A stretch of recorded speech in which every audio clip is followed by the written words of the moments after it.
सेवाओं, social service के लिए बजट के 32.84% का प्रावधान किया है।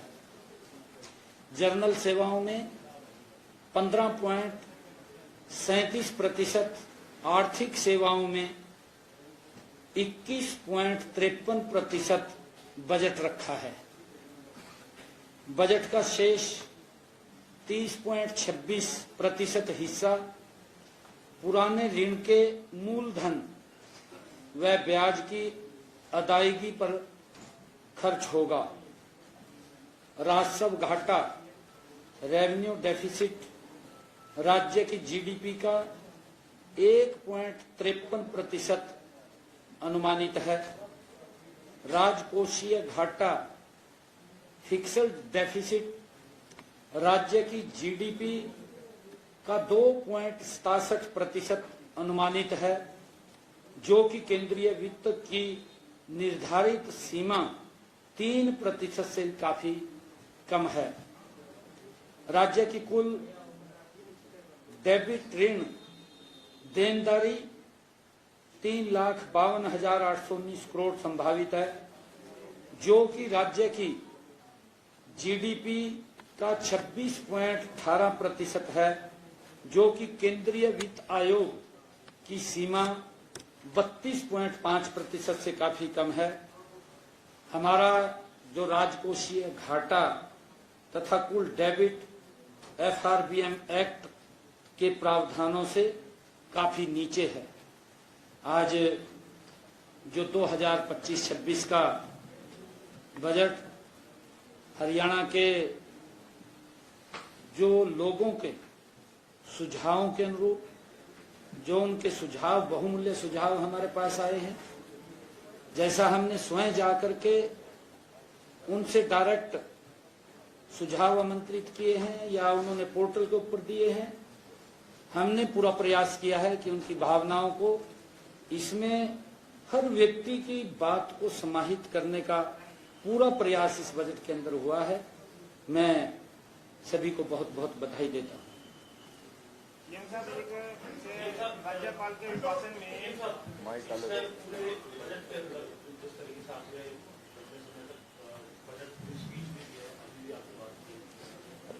आप लगातार आंकड़े भी बता रहे हैं, लेकिन इस पूरी को ना करते हुए आपकी बजट स्पीच को भी जिस फॉर्मेट में नहीं सुना है, आपके मन के हिसाब से कौन से ऐसे बिंदु है जो आप बहुत कम शब्दों में ये बता सकें कि आमजन जो है समझ सके कि बजट में क्या हमको मिला है? देखिए, वैसे तो ये बजट हर नागरिक, हर व्यक्ति के जीवन में एक बड़ा बदलाव लाने का ये काम करेगा, परंतु जो मेरे मन को भी,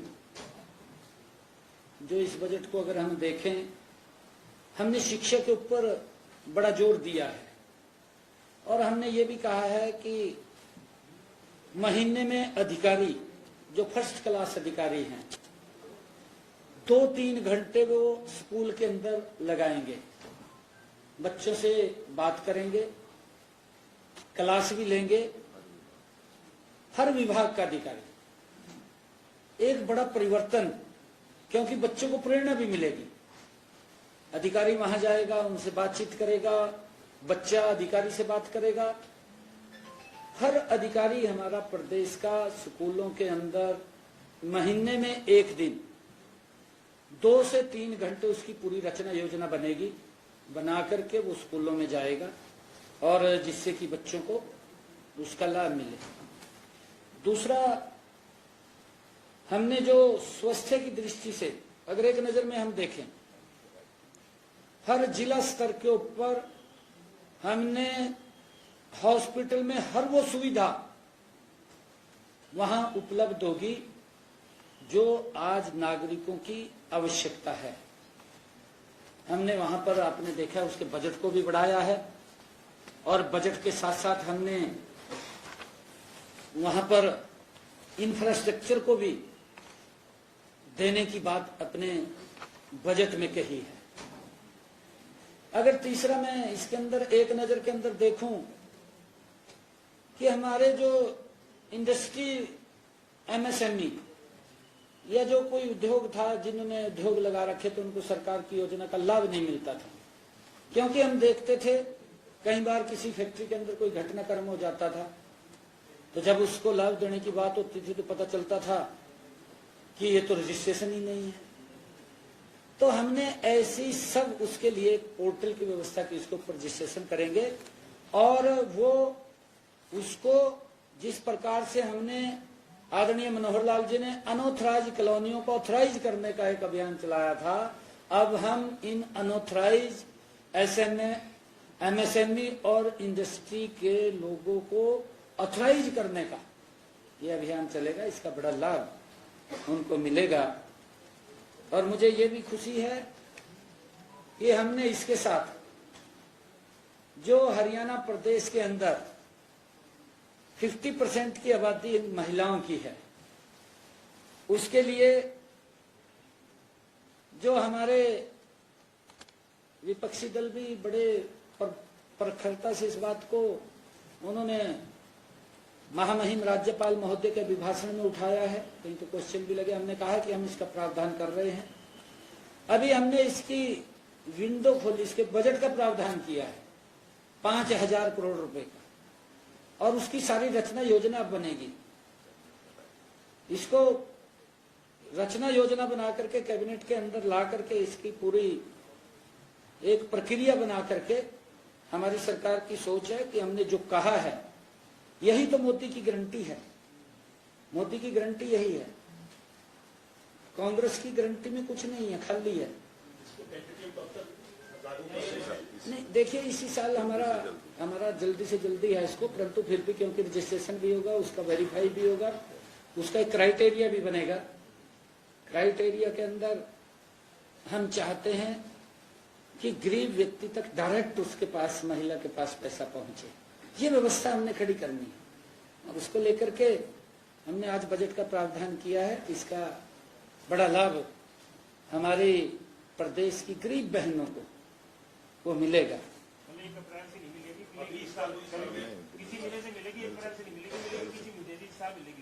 नहीं, अभी मैं शुरू से मैं क्या बात बोलता था, गारंटी है। हमने ये कहा था कि इस बजट के अंदर हम प्रावधान कर रहे हैं, हमने प्रावधान कर दिया, हमने विंडो खोल दी, 5,000 करोड़ रुपए उसके लिए रिजर्व कर दिया है। ज्यादा जरूरत पड़ेगी, मैंने कहा है कि अगर जरूरत पड़ी और बढ़ाने की तो उसको बढ़ाएंगे। हाँ, वो अधिकारियों को बोल दिया है, इसका सारी प्रक्रिया चालू हो जाएगी, गति से चालू होगी जब ये सारा प्रावधान। ऐसा है, नहीं ये खोल दिया, अब देंगे हम, इसी वर्ष में देंगे, इसी वर्ष से शुरू हो जाएगा। क्योंकि अभी कैबिनेट के अंदर ये बात आएगी, कैबिनेट के अंदर इसके क्या क्या बिंदु अधिकारी बना करके कैसे कैसे इसको हमने करना है वो करके लेकर के आएंगे, उसका रजिस्ट्रेशन चालू होगा। चलो कोई बात नहीं, हो तो पता नहीं कब से शुरू हो जाए।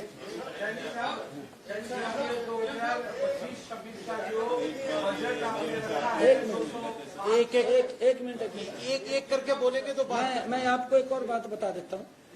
मैं आपका क्वेश्चन भी लूंगा फिर, जो मुझे बहुत अच्छा लगा, क्योंकि मैंने महिलाओं की 50% आबादी की बात की है।